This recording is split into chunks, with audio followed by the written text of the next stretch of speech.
말씀 보도록 하겠습니다. 말씀은 고린도전서 15장 1절부터 11절까지 말씀입니다. 고린도전서 15장 1절부터 11절까지 제가 읽고 성도님들이 읽고 11절은 함께 합독하도록 하겠습니다. 고린도전서 15장 1절입니다. 형제들아, 내가 너희에게 전한 복음을 너희에게 알게 하노니 이는 너희가 받은 것이요 또 그 가운데 선 것이라. 내가 받은 것을 먼저 너희에게 전하였노니 이는 성경대로 그리스도께서 우리 죄를 위하여 죽으시고 게바에게 보이시고 난 후에 12 제자에게와 그 후에 야고보에게 보이셨으며 그 후에 모든 사도에게와 나는 사도 중에 가장 작은 자라. 나는 하나님의 교회를 박해하였으므로 사도라 칭함받기를 감당하지 못할 자니라. 함께 읽겠습니다. 그러므로 나나 그들이나 이같이 전파하매 너희도 이같이 믿었느니라. 아멘. 고린도전서를 두 부분으로 나눈다면 1장부터 6장과 7장부터 15장으로 나눌 수 있습니다. 전반부에 해당되는 1장부터 6장에서는 고린도 교회의 분쟁과 그로 인해 나타난 무질서에 대해서 사도 바울의 책망과 훈계가 기록되어져 있습니다. 그리고 후반부에 해당되는 7장부터 15장까지는 고린도 교회 안의 문제들에 대해서 사도 바울의 목회적 답변을 다루고 있습니다. 여기서 사도 바울은 결혼과 우상제물의 식사, 또 성찬식과 은사 문제로 인해 무질서하게 된 공적 예배를 다룹니다. 특히 오늘 우리가 다루는 후반부의 이 15장은 고린도전서에서 부활의 문제를 다루는 장입니다. 사도 바울이 부활 교리를 다루는 것은 7장부터 14장의 고린도 교회의 문제를 다루는 것과는 약간의 차이가 있습니다. 사도 바울이 결혼과 우상제물 또 공적 예배의 지침들에 대해서 다룰 때에는 실천적인 부분들에 대한 지침들이 있기 때문에 자기 개인의 의견도 함께 제시하기도 합니다. 그런데 오늘 15장의 부활과 관련된 문제는 교리적 문제로서 굉장히 심각하게 다루고 있습니다. 사도 바울이 고린도전서를 기록할 당시에 고린도 교회 안에는 예수님의 부활에 대해서 회의적인 태도를 가지고 있던 교인들이 일부 있었습니다. 이는 고린도 교회 안에 세상 철학이 들어왔기 때문입니다. 고린도 교회 안에 헬라 철학과 아고라 광장 문화가 교회 안에 들어오게 된 겁니다. 부활 교리를 부정하게 만든 것은 헬라 철학 중 영과 육을 선악구도로 구별하는 것과 관련되어 있습니다. 영은 선하고 아름다운 것이고 육은 더럽고 추악한 것으로 보는 이론입니다. 이러한 헬라 철학은 예수님께서 태어나시기 전부터 그리스 로마 사이에 분명히 있어 왔습니다. 대표적으로 주전 427년 전에 플라톤이라고 하는 사람이 이렇게 얘기했습니다. 육신은 영혼의 감옥이다 라고 말합니다. 육신에 대한 혐오와 영적이고 이성적인 것에 대한 숭배가 그 당시 그리스 로마 사회를 뒤덮고 있었던 겁니다. 이러한 성향은 육신을 어떻게 취급할 것이냐에 대해서 두 가지 태도를 가지게 만듭니다. 첫 번째로는 이 육신은 이미 더러운 것이기 때문에 아무렇게나 사용해도 크게 문제가 되지 않는다라는 생각을 낳게 합니다. 이러한 생각은 결국 쾌락주의를 낳게 하였고 이런 사상을 가진 사람을 에피쿠루스파라고 얘기를 합니다. 이런 사상을 가진 사람이 만약 고린도 교회에 들어와서 오게 되면 문제를 일으키는데 자유케 하는 복음을 빙자해서 우상신전에 들어가서 제사 음식을 먹고 음행을 해도 괜찮다라는 쪽으로 기울이게 될 겁니다. 두 번째로 육신을 대하는 태도로서 육신은 더럽고 추악하기 때문에 이 더러운 욕망을 죽이고 몸을 최대한 절제해야 한다는 사람도 일어나게 됩니다. 이런 생각은 결국 금욕주의를 낳게 되는데 이런 사상을 가진 사람을 스토아 철학자라고 합니다. 이런 생각을 가진 사람이 만약 고린도 교회에 들어오면 그들은 더러운 육체로 성적인 관계를 맺는 것은 굉장히 잘못된 것이기 때문에 아예 결혼 자체를 하지 않는 것이 좋다라고 생각을 하게 됩니다. 전에 우리가 다루었지만 결혼 문제와 관련해서 극단적으로 독신을 강조하는 사람들이 몇몇 교회 안에 있었습니다. 여러분, 교회 안에 세상 철학이 들어오면 교회가 세속화되고 복음이 변질되게 되어 있습니다. 여러분, 세상 가치관과 세상 철학을 우리는 쉽게 보아서는 안 됩니다. 세상 사람들의 삶의 저변 가운데 그 시대의 철학인 하나의 상식이자 문화로 자리 잡고 있기 때문에 이것을 바꾸는 것은 쉽지가 않습니다. 사도 바울이 전한 복음과 세상 철학이 정면으로 맞붙은 적이 성경에 또한 기록되어 있습니다. 사도행전 17장 16절에서 18절에 보면 이렇게 기록되어 있습니다. 바울이 아덴에서 그들을 기다리다가 그 성에 우상이 가득한 것을 보고 마음에 격분하여 회당에서는 유대인과 경건한 사람들과 또 장터에서는 날마다 만나는 사람들과 변론하니 어떤 에피쿠르스와 스토아 철학자들도 바울과 쟁론할세 어떤 사람은 이르되 이 말쟁이가 무슨 말을 하고자 하느냐 하고 어떤 사람은 이르되 이방신들을 전하는 사람인가 보다 하니 이는 바울이 예수와 부활을 전하기 때문이라 이렇게 되어 있습니다. 사도 바울이 고린도전서를 쓰기 수년 전에 이미 사도 바울은 철학의 도시 아테네에서 쾌락주의자 에피쿠르스 철학자와 금욕주의자 스토아 철학자들과 이미 논쟁을 벌인 적이 있었습니다. 그때 당시에도 분명히 사도 바울은 예수님과 부활에 대해서 증거했습니다. 아테네에 있던 이 세상 철학자들은 육신으로 이 땅에 오신 예수님과 육신으로 죽으시고 부활하신 우리 주 예수 그리스도를 그때도 믿지 않았습니다. 그런데 여러분, 이 아덴에서 서남쪽으로 80km 정도만 가면 곧바로 고린도 도시가 나옵니다. 철학의 도시 아덴에서 수많은 떠돌이 철학자들이 고린도 도시를 오고 가면서 자기 이론들을 설파했을 겁니다.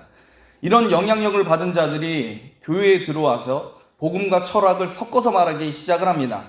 결국 이런 교인들이 복음에 대해서 완전히 압도되지 않고 자기의 그 철학적인 내용들이 드러난 결과 고린도 교회 안에 부패가 일어나게 됩니다.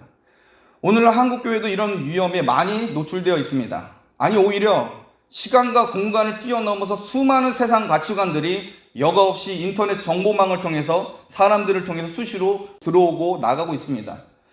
특별히 오늘날 세계를 점령한 철학이 있다면 포스트 모더니즘을 얘기하겠습니다.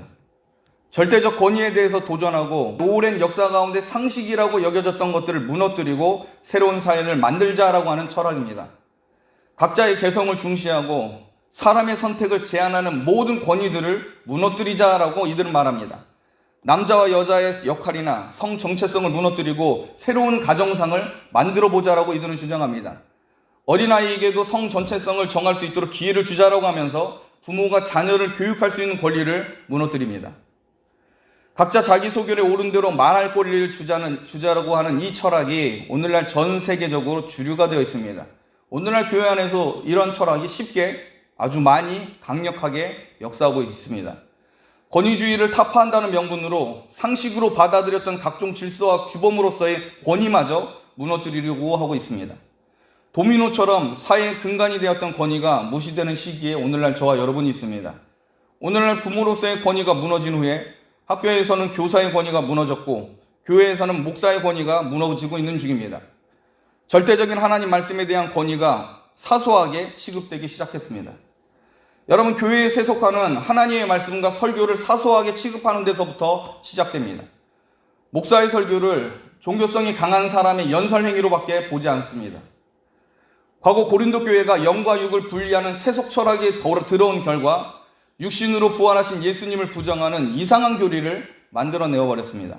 마찬가지로 오늘날 교회 또한 절대 권위를 인정하지 않고 사람의 선택권과 자율성을 우상화한 인본주의가 오늘날 교회를 장악하고 있는 중입니다. 이때 참된 교회가 할 일은 사도 바울이 그러했듯이 다시 복음으로 돌아가는 것입니다.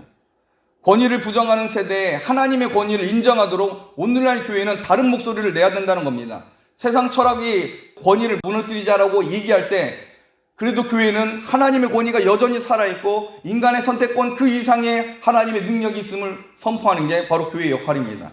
오늘날 세상의 철학에 무릎 꿇게 되면 교회는 세속화될 수밖에 없습니다. 성도로 교회에 나오게 하는 권위, 성도로 죄를 두려워하고 행동을 바꾸게 할 수 있을 만한 그 권위가 오늘날 교회 안에 있어야 합니다. 이 권위를 인정하지 않고 믿지 않으면 그 사람이 교회에 앉아있을지라도 그 사람은 성도가 아닙니다. 하나님 말씀에 순종하자라고 하는 구호가 중요한 게 아니라 성도의 마음 가운데 경외심을 가지고 하나님의 권위를 두려워하는 마음으로 행위를 바꾸는 그 태도가 중요하게 되었습니다. 고린도 교회 안의 교인들이 어느 순간 사도 바울이 아덴에서 만났던 철학자들처럼 되어버렸습니다. 소크라테스 학파, 플라톤 학파를 나누듯이 그들도 분열하면서 서로 지식 자랑을 하고 있는 게 고린도 교회의 현실이었습니다. 그러면서 육체를 부정하게 만드는 이런 이론을 근거로 해서 복음의 가장 중요한 교리인 부활 교리를 부정하는 사람마저 생긴 겁니다. 사도 바울은 이것을 아주 심각하게 여기면서 이렇게 말합니다. 고린도전서 15장 1, 2절 말씀 우리 한 목소리에 같이 함께 합독하도록 하겠습니다.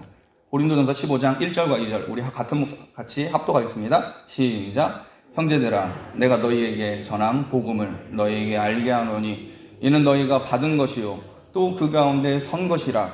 너희가 만일 내가 전한 그 말을 굳게 지키고 헛되이 믿지 아니하였으면 그로 말미암아 구원을 받으리라. 사도 바울은 이미 고린도 교회를 십자가 복음을 듣고 믿는 자들과 함께 교회를 세웠습니다. 그런데 사도 바울은 고린도 성도들을 향해서 내가 너에게 전한 복음을 너에게 알게 하겠다라고 지금 말하고 있습니다. 사도 바울은 온전한 복음을 전했는데 그것을 다시 고린도 성도들에게 알게 해야 했습니다. 왜냐하면 복음의 핵심인 예수님의 부활 사건에 대해서 의구심을 가진 자들이 있기 때문입니다. 2절에 안타깝게도 너희가 만일이라고 되어 있습니다. 너희가 만일, 이것은 사도 바울이 고린도 성도들을 향해서 안타까운 의심을 하고 있다는 겁니다. 여러분, 부활 교리를 부인하게 되면 그곳은 교회가 아닙니다. 사도 바울은 안타까운 심정으로 너희가 만일 복음을 굳게 지키고 헛되이 믿지 않는다면 구원을 받을 것이다 라고 얘기합니다. 교회를 지금 오랫동안 다닌 성도들을 향해서 사도 바울 목사님이 만일 너희가 예수님을 정말로 믿고 있으면 너희는 구원을 받을 것이다 라고 다시 복음을 제시하고 있는 겁니다. 사도 바울은 이제 막 예수님에 대해서 복음을 듣는 초신자를 대하듯이 지금 철학의 권위에 고개 숙인 이 고린도 교회를 향해서 복음의 기초를 다시 설명하고 있습니다. 2절에 우리가 주의 깊게 보아야 할 단어가 헛되이 믿지 아니하면입니다.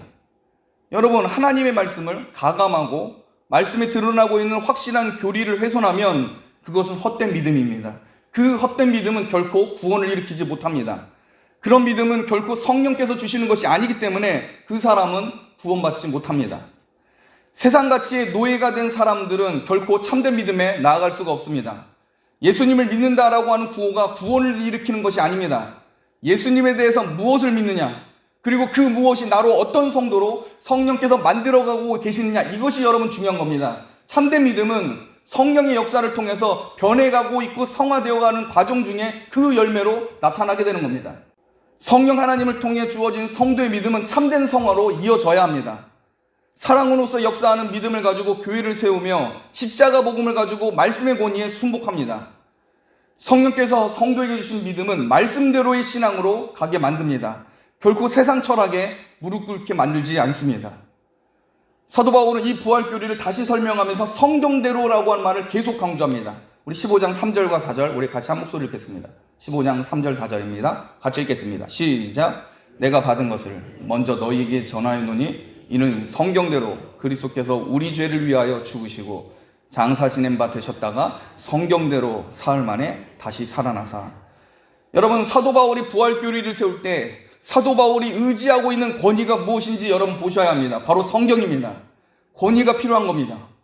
사도 바울은 성경의 권위를 가장 먼저 앞세워서 예수님의 육신의 부활 사건이 사실이라고 말하고 있습니다. 고린도 교회는 말씀이 식어졌기 때문에 말씀의 권위보다 그 시대 철학을 지금 따르고 있습니다. 고린도 성도들의 말 속에는 예수님도 하나님도 기독교적 용어들이 분명히 있습니다. 그런데 여러분, 참된 성도는 용어와 구호에 속지 않습니다. 교회 안에 하나님도 얘기하고 교회도 얘기하고 성도도 얘기하고 기독교적인 용어를 사용한다고 해서 여러분 속지 마십시오. 그 안에 정말 하나님을 향한 믿음이 있다면 그 사람의 생각과 사고와 모든 것들이 하나님의 권위에 구속되게 되어 있습니다. 여러분, 거짓은 결국 그 열매로 드러나게 됩니다. 말씀의 권위가 희미해지고 사소하게 된 결과 고린도 교회 안에 분쟁이 일어난 겁니다. 그리고 예배는 무질서하게 되어버렸습니다. 사랑은 식어져서 약한 자들에게는 상처를 줍니다. 그런데 아버지의 후처와 음행죄를 저지르는 이 악한 일을 행한 사람들에 대해서는 희한하게 사랑이라는 이름으로 관용을 합니다. 마땅히 교회에 있어야 될 바른 권징조차도 거짓된 사랑으로 인해서 사라지게 되어버렸습니다. 여러분, 그 열매로 아는 겁니다.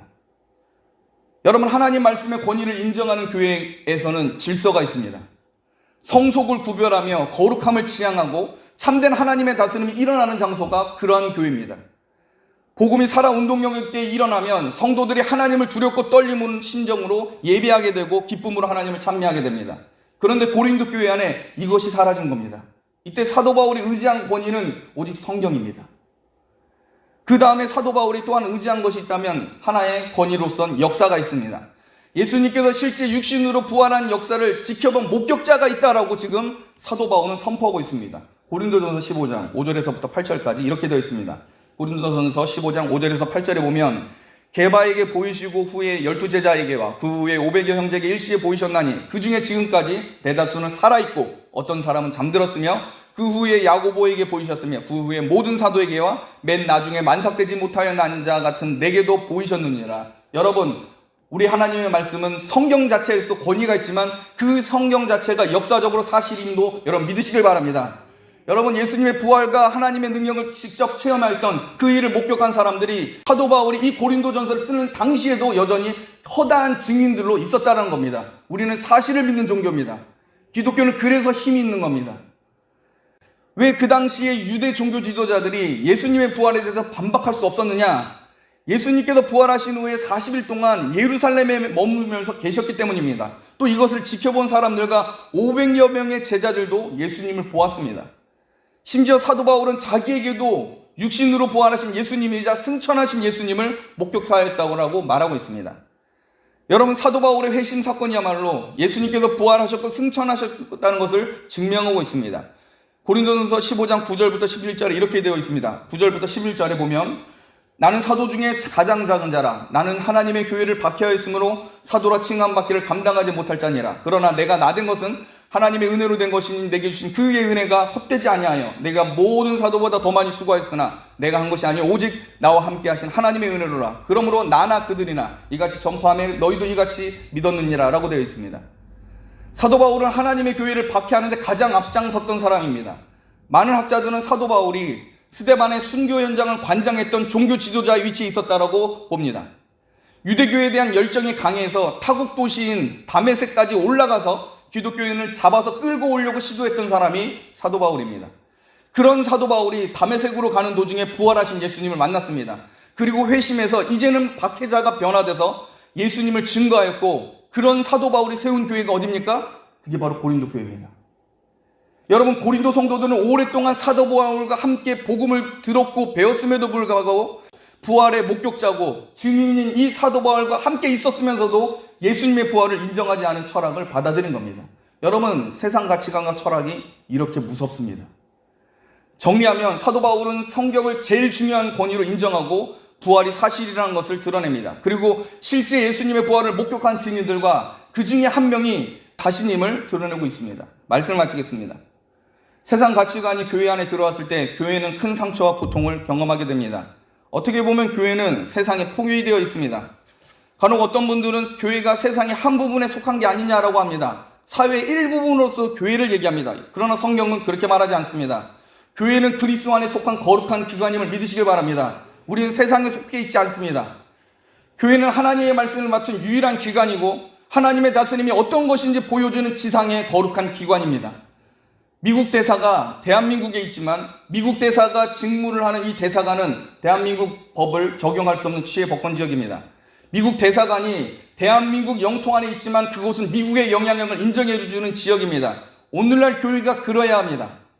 세상의 법과 가치관에 대해서 교회는 하늘나라 백성으로서 하나님의 다스림을 받는 거룩한 장소가 되도록 노력해야 된다는 겁니다.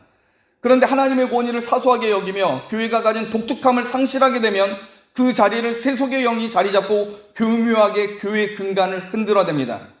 세상의 영을 이길 방법은 하나님의 권위를 세우는 겁니다.